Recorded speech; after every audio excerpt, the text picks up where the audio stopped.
Prince Harry and his wife Meghan Markle continue to make headlines more times than you can count during the past few months. The couple have been speaking out quite a bit about mental health since leaving their royal duties back in 2020. They've also been criticizing the royal lifestyle in the process. Back in March, the Duke and Duchess of Sussex sat down for a tell-all interview with Oprah Winfrey, where they opened up about the issues they've struggled with in the past and how they were denied help by the royal family. One of their most vocal supporters is Winfrey herself, who has interviewed Harry on the issue of mental health several times. I think being able to have a life that you are not intruded upon by photographers or people flying overhead or invading your life is what every person wants and deserves. Privacy doesn't mean silence. But across the pond, Harry and Meghan's critics feel it's time for the couple to hold their peace. Dickie Arbiter served as press secretary for the Queen for more than a decade. He told The Sun that Harry and Meghan should choose to stay quiet instead of speaking publicly. They left this country because they wanted privacy. They wanted away from the publicity. And since they left this country, the UK, they've done nothing but seek publicity. Now they are saying Harry is taking 5 months paternity leave, and hopefully he will stay quiet in those 5 months. Quite frankly, to put it simply, they need to put up and shut up. Arbiter is not the only eyebrow that is raised in Harry and Meghan's direction.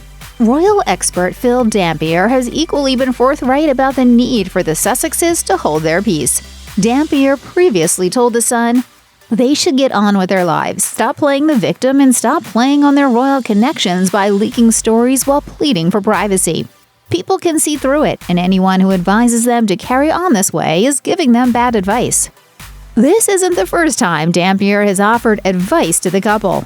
The first time he addressed Markle was in a column for The Telegraph written in 2018, shortly after the Duke and Duchess of Sussex had tied the knot. In it, he warned Meghan that becoming a royal would not be easy, and it would be a steep learning curve, particularly for someone who had a life beyond palace walls. Meghan, as an actress, was a very free spirit and one who has long enjoyed voicing her opinions.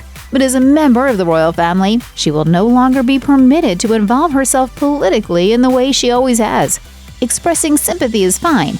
Voicing shock and alarm is not. The former royal press secretary didn't mince words back in January 2020 either, when Prince Harry and Meghan Markle announced that they would be stepping back as senior royals. Harry and Meghan seem to have a habit of doing things without anybody knowing what was going to happen.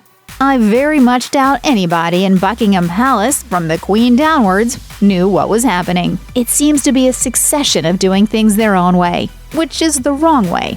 Harry and Meghan may be trying to mend fences, at least where the Queen is concerned, after announcing that they had named their newborn daughter Lilibet Diana, after both Queen Elizabeth and Harry's late mother, Princess Diana. Royal expert Duncan Larcombe told OK, "It's a lovely gesture on the part of Harry and Meghan. The baby name is the first sign of an olive branch to the royal family. It's a sign they want to build bridges.